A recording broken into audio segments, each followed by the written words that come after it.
Hello and welcome to part 5 of this mini-series, which is providing you with support and guidance on your non-fiction writing. This is the final session and we're going to be looking at language methods which are really good at creating a sense of persuasiveness in your non-fiction writing. So these are techniques which are going to be valuable across all the different forms that you might encounter in your exam, so they are definitely worthwhile really getting your head around. So one of the easiest ways to do that is through the acronym a red map forest. Basically this stands for the following: first of all, alliteration, rhetorical questions, emotive language, direct address, metaphor, anecdote, personification, facts, opinions, repetition, exaggeration, statistics, and lists of 3.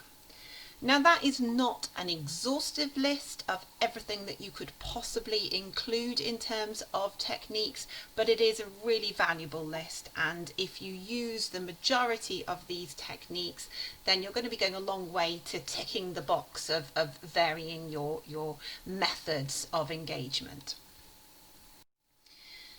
So we're going to break down how we're looking at these, and I'm going to look at emotive language and exaggeration first. And now exaggeration is obviously also known as hyperbole, so that's a slightly posher sounding way that you can talk about it if you actually go around to analysing it. In many ways we've actually already covered emotive language and exaggeration, because we talked in the last session about your tone and your control of the audience's emotional responses, and it's through the use of emotive language and exaggeration that you're going to be able to do this in a really effective way. I'd like you to remind yourself about some of the issues connected with race in school by rewatching the NSPCC video that I sent you, or I included at the end of the first of these videos. So if you haven't watched that recently, or you haven't watched it at all, then please can you pause the video now and take the time just to refresh your memory by looking through that.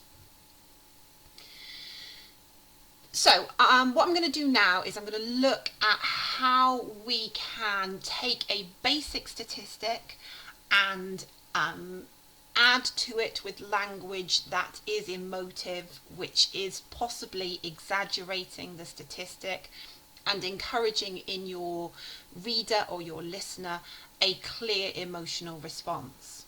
So the basic statistic I'm going to be looking at is 1/3 of Muslim students experienced racist abuse in the year 2019. So I've taken that from that video.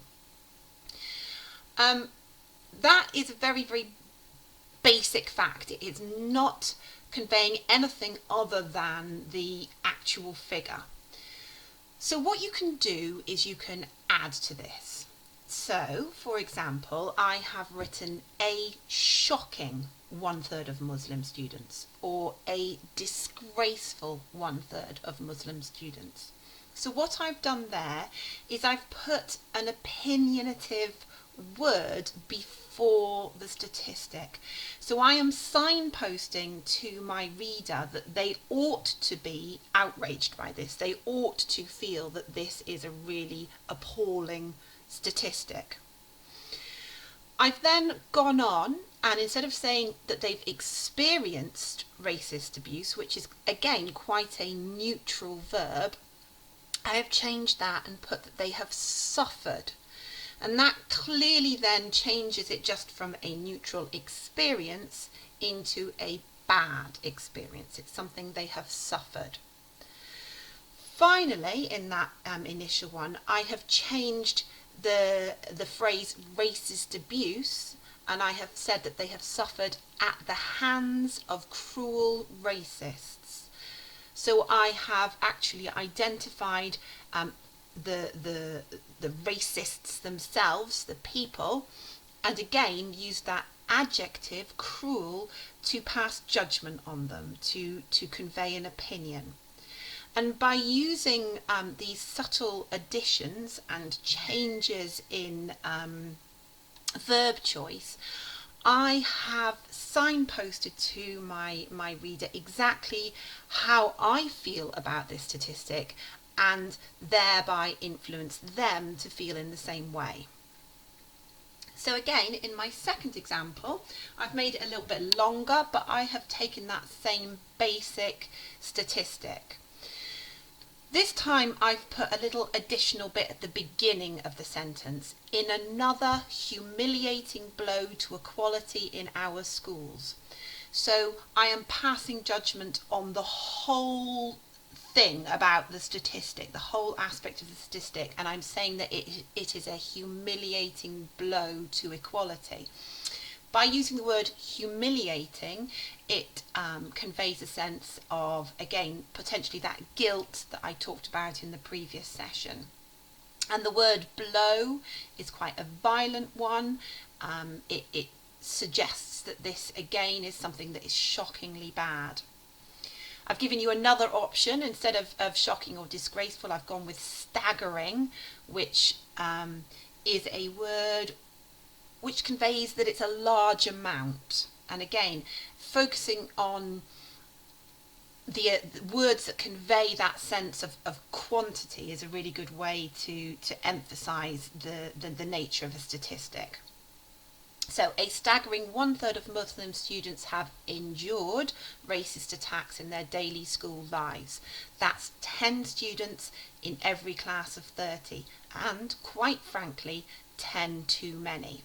So what I've done at the end there is a little technique that I taught you in one of the earlier videos, of rephrasing a statistic in a different way, just to hammer it home. So 1/3 is the same as 10 in every 30.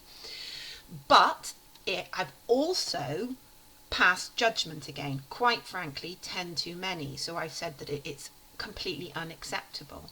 So what you can see here is that idea of taking a basic statistic and adding to it to really drive home the idea of the emotional response that you want your reader to have.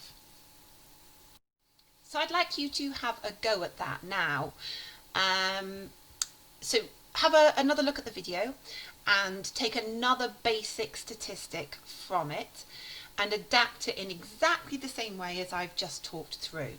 So put an emotive word before it that conveys or an emotion or exaggerates the size of the statistic. Ensure that the verb you choose emphasises the negativity of the experience. Again, you could pass judgment on the statistic, convey your view on it so that the reader is in no doubt as to how they are supposed to be responding to it. And finally, remember that you can rephrase the statistic in a new way to further emphasise it. So if you wouldn't mind, can you please just pause the video now and have a go at that activity.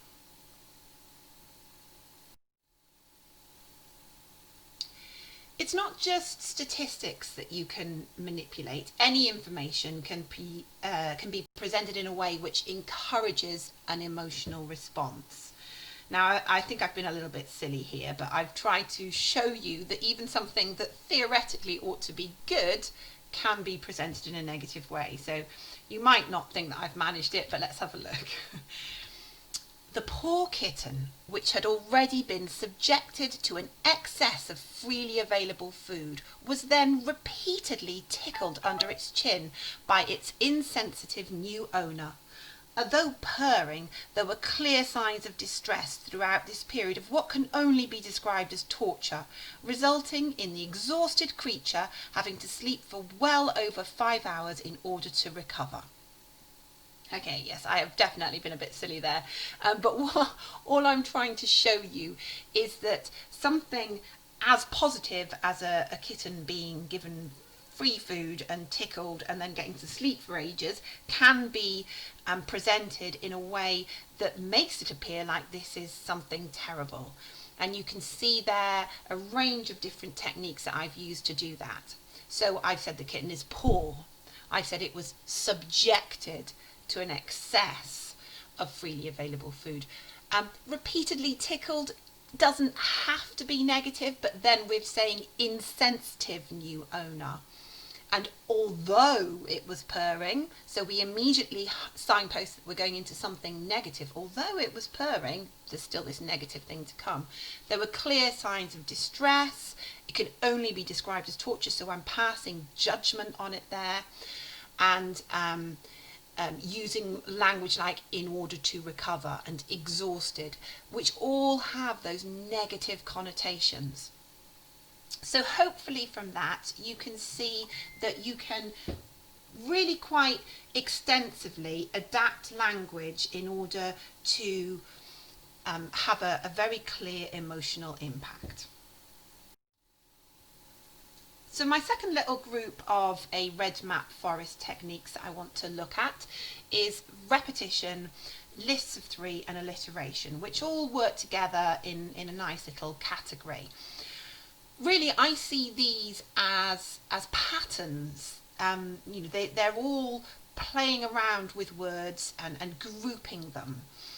And they all are designed to draw attention to a particular point in your argument. So essentially, if you're looking at your text and you're planning it, and you think, I really want to emphasise this particular point, then have a think about whether you could be using any of these three things to just draw the reader's attention to that focal point. So if you remember this statement from way back in our first session, it was one of the prior exam options. All sport should be fun, fair and open to everyone. These days, sport seems to be more about money, corruption and winning at any cost. So that was the controversial statement, and then the task that went with that was to write an article for a newspaper in which you explain your point of view on this statement. Now, I've decided to have a look at this one now because actually within the statement itself, it has used list of three. So fun, fair, open to everyone, and money, corruption and winning at any cost. It's got a little bit of alliteration going on there with fun and fair. So actually the examiners have almost made it easy for you. They've given you the beginnings of some of those techniques that they encourage you to use. Thinking about openings, I think the beginning of your writing is often a really good place to get in some of these more emphatic techniques. I've mentioned the rhetorical question before now, that question that you ask where you're not expecting an immediate answer. So that, along with the alliteration, the lists of three and the repetition, could be a really good way to get your piece going. Now again, I've possibly gone a little bit over the top with this, but here's an example of how you could adapt the initial statement that we looked at on the previous slide into an opening to the piece. These days, sport seems to be all about money, money, money. And why not, I ask you? If money is what makes the world go round, then why should it be different in the splendid sphere of sport? Why shouldn't we pay our footballers millions? Why shouldn't we shell out for the show of skills, the thrill of team talent? So, like I said, maybe I've got a bit over the top here, but what you can see is I've used a range of those techniques. So we've got the questions, we've got the lists of three, we've got repetition, we've got alliteration, all going on in that opening section. I actually think that I would probably use this as maybe a little bit of a sarcastic opening, because I might then go on to say, well, the reason why not is because it's completely morally wrong. So it might be quite fun to actually manipulate your tone by an excessive use of techniques and then turn it on its head and say why it's not true. But hopefully you can see there an interesting way of using some of those features. So back over to you with activity 2. I'd like you to have a go at writing your own opening to this sporting article. Try to employ the same range of techniques to engage your reader from the outset. So really think about that initial introduction which gets them engaged. Okay, if you'd like to pause and have a go at that now. The anecdote. Another of the red map forest techniques which you can make really good use of. What the anecdote is just a little story really, which makes the reader or the listener engage on a more personal level with the subject matter. Now this could be a story about your own experiences. It could be a story about your own experiences but made up. That's absolutely fine. But it could also be anyone else's. So it does not have to be your own story. You could bring in a different person into your speech or your article. And actually a useful concept here is this idea of an everyman. You might be more familiar with the kind of tone of Joe Bloggs. So somebody who is a typical person.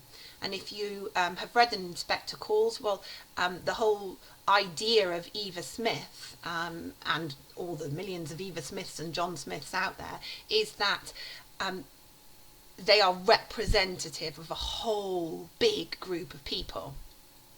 And actually, if you can take that idea into your own writing and create an anecdote or an experience around somebody that is typical to all your readers and makes them think, oh gosh, yes, that could be me, then you're engaging that wide readership on quite a personal level.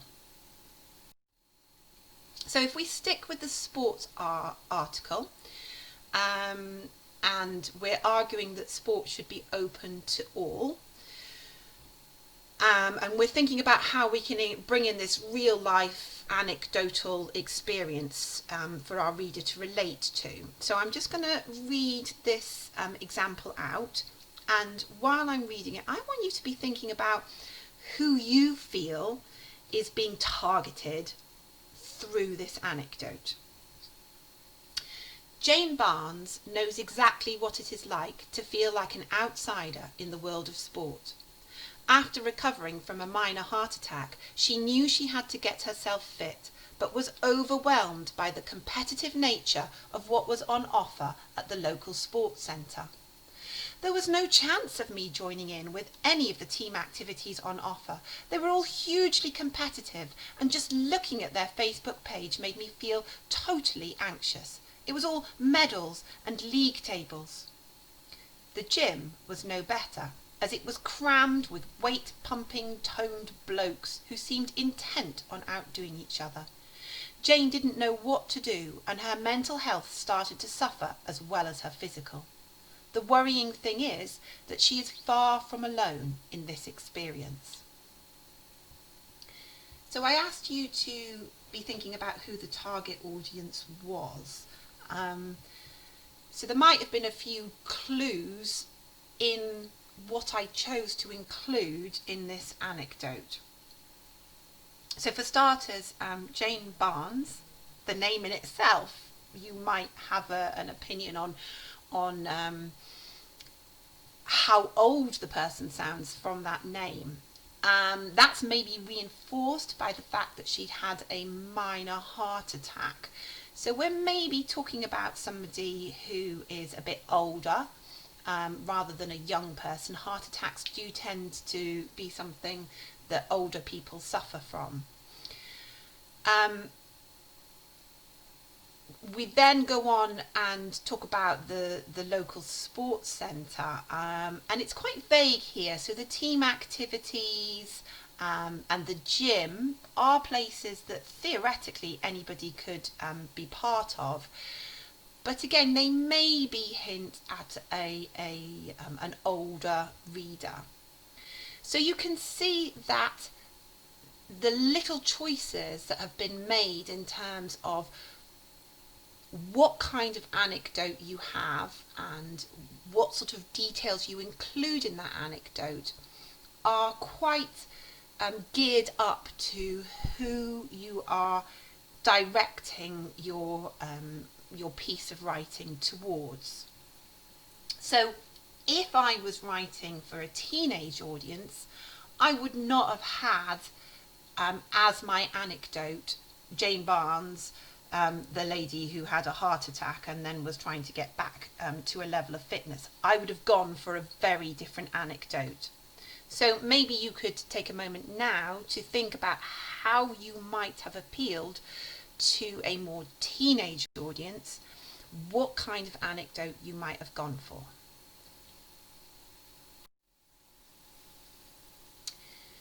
Activity 3, I would like you to watch a speech which includes a powerful anecdote. I have suggested Oprah Winfrey. This speech she gave when she was being given a Golden Globe Award. Just to give you a little bit of context, it was during the Me Too movement, so a period in time where there was a very clear focus on women's rights, and there was a lot of information coming out about abuse within the film industry, within the entertainment industry, which obviously Oprah Winfrey is part of. So it's quite an interesting speech to look at. The anecdotes in it that she uses are very personal ones. So rather than like the Jane Barnes one where it's somebody different that is being talked about, is being referenced, in this one she very much uses her own life story. So that one's worth checking out. If that doesn't inspire you, just do a really quick Google of famous anecdotes in speeches and choose one, because there's so many amazing speeches out there, and it would be nice for you just to check them out and just have a little watch of them.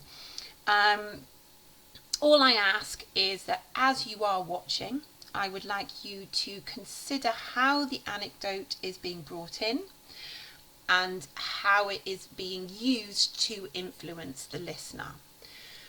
Also, in general, I'd like you to listen out for other red map forest techniques and consider how they're being used.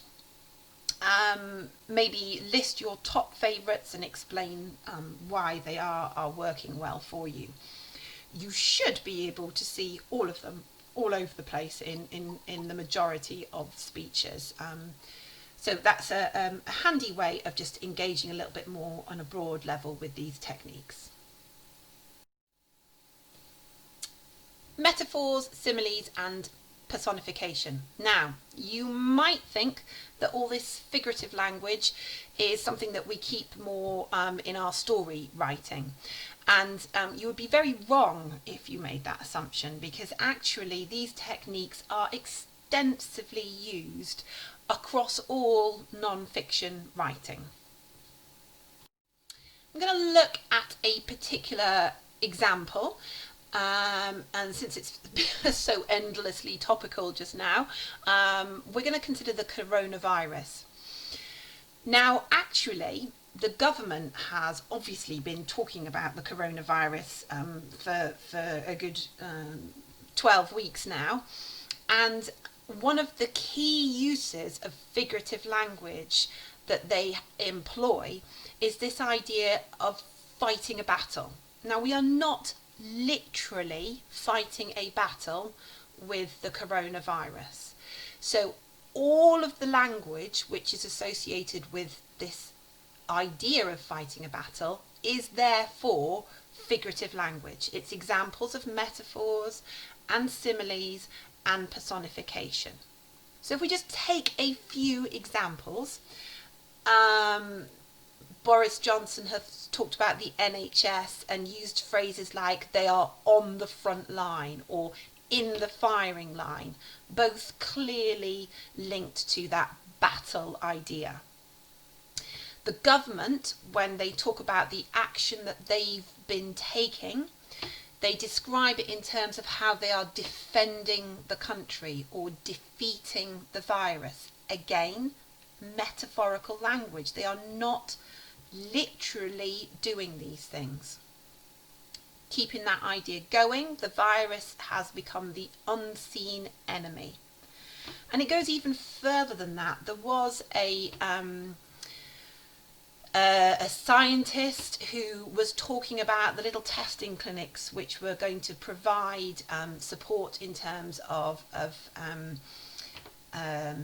helping to prevent the spread. And when he was talking about these little testing clinics, he compared them to the little ships used in the Dunkirk evacuation. Oh, I've left my N off the end there. And that's just an example of taking that metaphorical image of the fight or the battle and going really quite a long way with it actually, and into a whole area of British history. By referencing Dunkirk, you are referencing a heroic moment in British history when against all the odds we succeeded. And that simile therefore has huge connotations connected with it, so it becomes very powerful because you're using the power of the Dunkirk evacuation and you're applying it to something else. So please don't ignore the whole idea of figurative language, of metaphors and similes. Think about how you could potentially use them in this same sort of way. Remember that the reason why you're using them is because they can create powerful images, powerful associations, like that link to key heroic moments in history, and therefore they engender an emotional response. Your listener will respond emotionally to them. Also, by using a metaphor, you can often simplify a much more complex idea, and you turn it into something that your reader or your listener can very easily understand. So in any of your writing, keep these things in mind. Okay, so just final recap then. Red map forest, it's alliteration, rhetorical questions, emotive language, direct address, which we talked about in a previous video, so just remembering that is speaking directly to your audience. The metaphor, anecdote, personification, facts, opinions, we've talked about those lots and lots, repetition, exaggeration, and statistics and threes. So keeping a record of those is really helpful, possibly just jotting down the acronym before you get going on your writing in any exam context might be valuable as well. So throughout the whole of this mini writing series, I have been saying that I wanted you to ultimately do an extended piece of writing. So this is me giving you that extended writing, and basically hopefully you'll be going back through everything you've looked at and using all of the features we've discussed in this final work. So I decided to give you options, two things that we have already talked about quite a bit and written about quite a bit. So the sport should be fun, fair and open to all statement and the fast fashion statement. So you are choosing one of these options and you are going to spend 40 minutes writing a response. If you're in any doubt about this, and would like to go back over any of the videos, then please do so. Also remember that Miss Yendall produced the video on the different forms. So if you're thinking, I need a little bit of support with what an article is, both of these are articles, then go back to that and check it out. Once you've finished this writing, it's really important that you share it along with the other activities with your teacher, either via Show My Homework or email, depending on what they have asked for. And I hope that you have enjoyed this series and found it valuable, and good luck with your writing. Thank you for listening.